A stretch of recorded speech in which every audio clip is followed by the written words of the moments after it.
Hello everyone, this is a continuation to video number 7. At this time, and as you can notice, I updated the remaining buttons in my help view as well as my game view.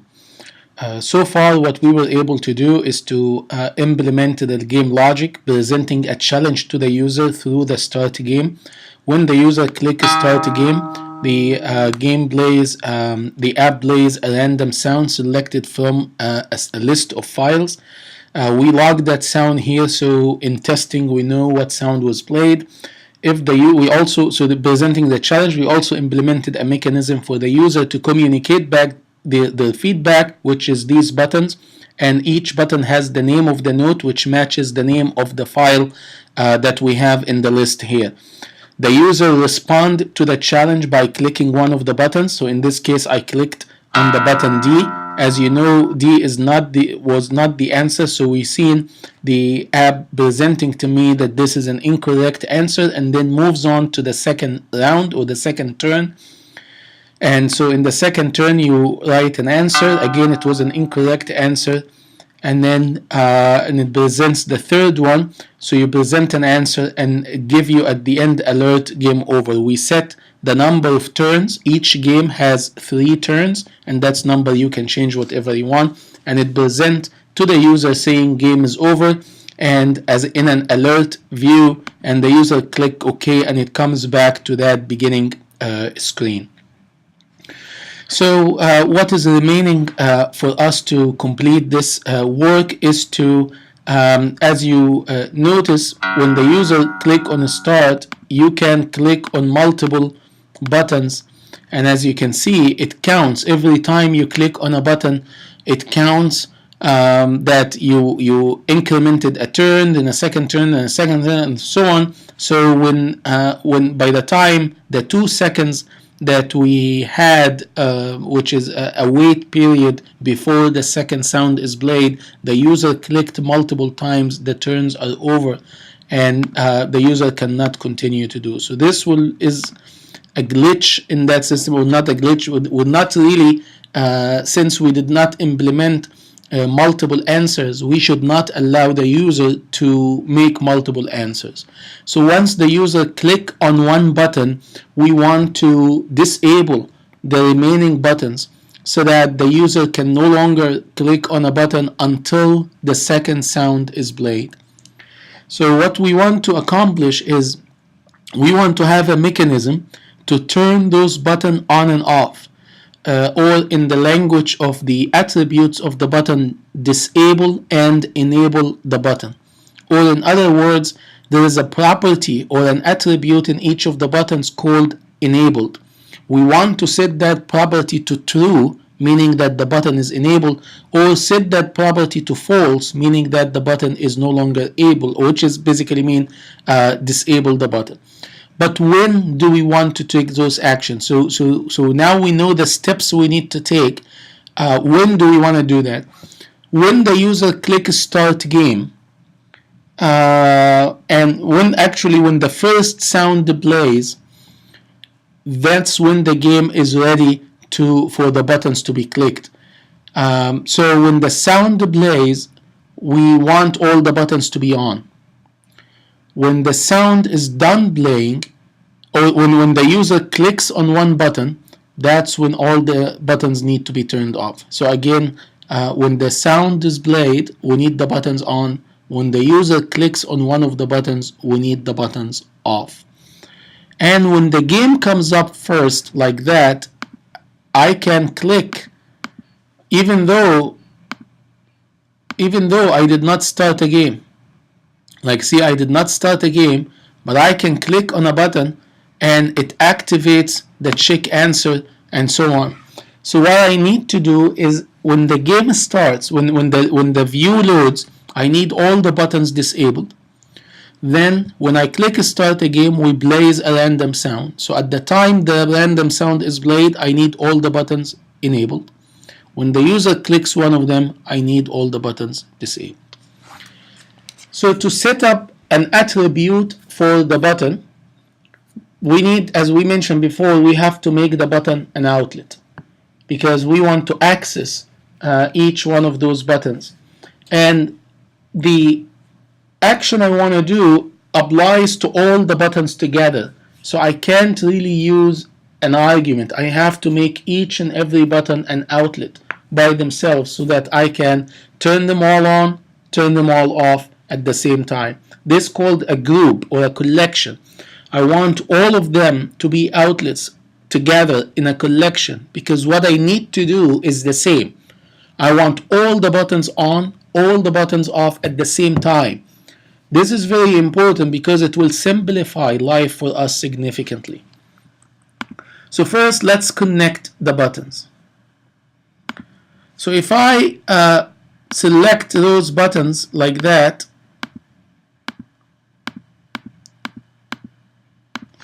and click Control and drag those buttons here, and maybe I can set them up with the properties. I'll put, yeah, I like to have properties first in action, so set them up at the beginning of the properties. You see, one of the options to insert is an outlet action or outlet collection. An outlet collection is a collection of outlets, and that's really what we want. So it says here outlet action or outlet collection. We want an outlet collection. An outlet collection meaning that it's an array. And as you can see here, the type of that collection will be an array. It's an array of buttons. So we can call this buttons.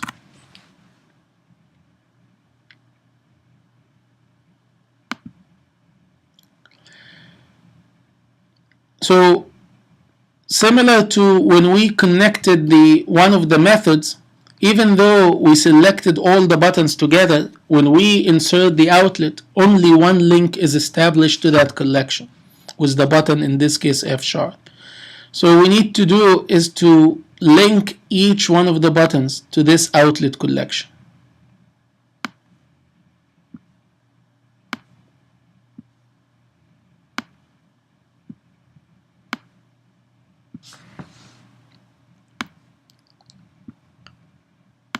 It's only for the buttons, and you can hover the mouse over it to see which buttons are now selected and which one is not.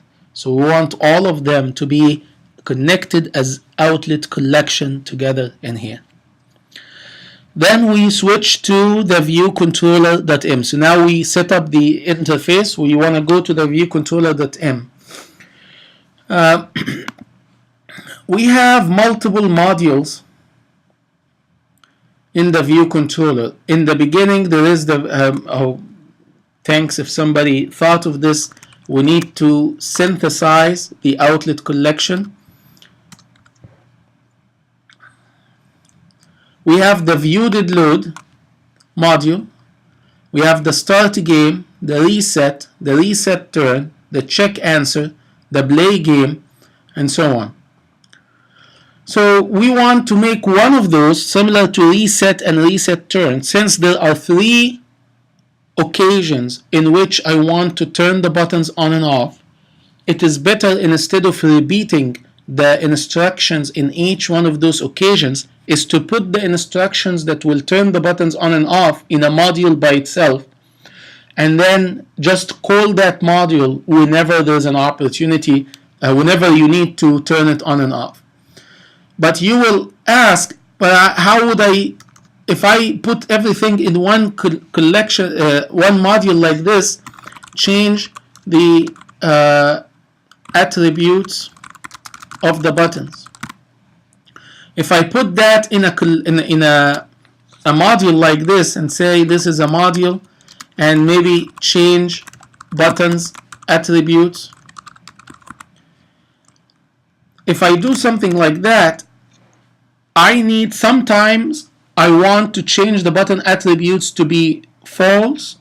Sometimes I want to change the button attributes to be true. So how would I know which one of them is the case? In a case like this, that's where arguments come in. In the past, when we created reset turn, and play game, we did not use any arguments. But in this case, I need an argument, because I need this method, or this module will need to know what is the value that you want to change the attributes to. And since this is a true false, I need to set up a Boolean variable, which is a variable that receives true or false, and give it a name. I'm going to call it a state. So this is the type of the argument that you want to receive, and this is the name you're going to use to refer to that argument. Then what I need to do is just to change the attributes to whatever this value is. So if this value is true, the attributes will become true. If this value is false, the attribute becomes false. Now comes the power of the collection. Because what I need to do for each one of the 12 buttons, I need to send the message that says set enabled. So I will need to write 12 instructions here. Button A set enabled true, button B set enabled true, button C set enabled true, and each one of the buttons will have to have that. But since I made all the buttons as a collection or an array, I can just iterate or loop through the array. So use a for loop construct to loop through the array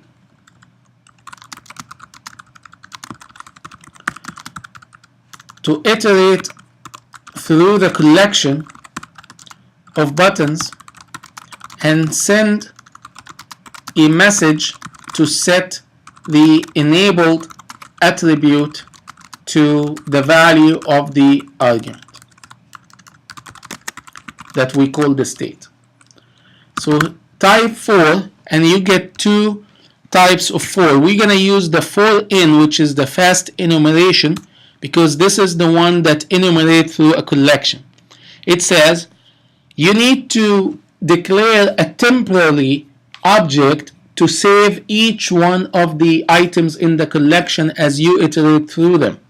So you have to start with the type and then the star and the object name. So the type here is a button because that's what we have, and here is the star, and then maybe temporary button.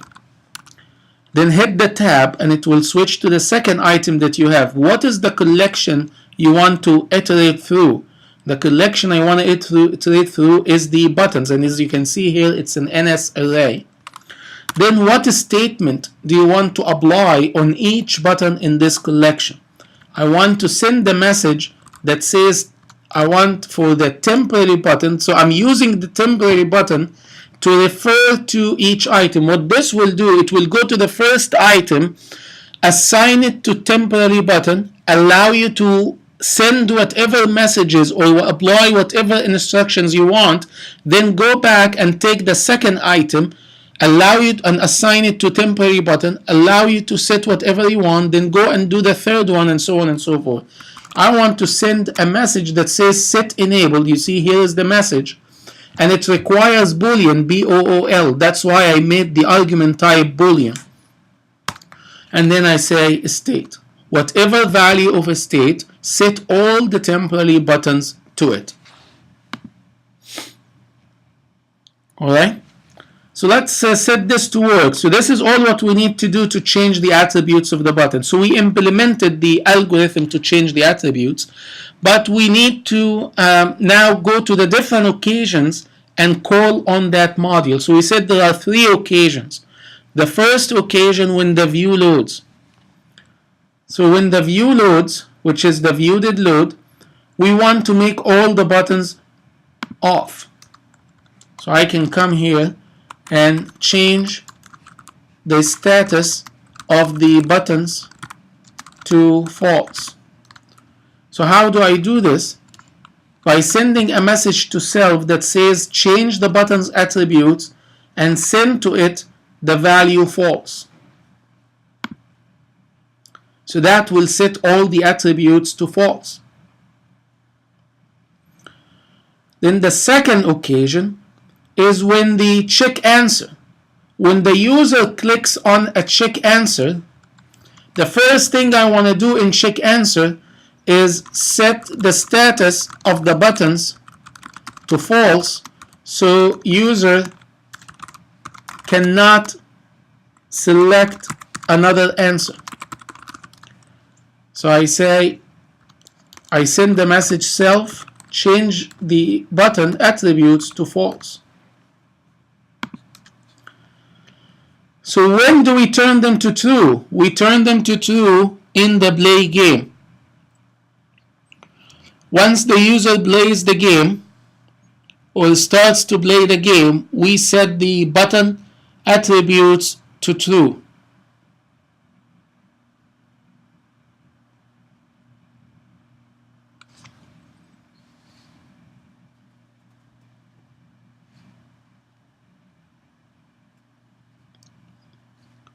So once the sound is played, so in the play game, this is where we play the sound. Once the sound is played, we set the buttons to true.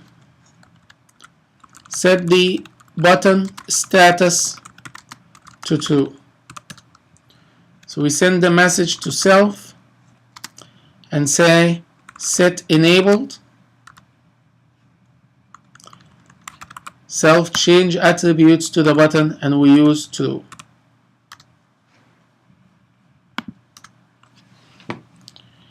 So we implemented the change button attributes as one of our own modules to reset the buttons to enable, to turn on and off the buttons based on an argument.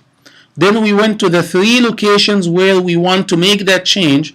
First, when the view loads, we want it to turn off. Second, when the answer is clicked, then we want the buttons off. Third, when the sound is played, we want the buttons to be on. So let's try that.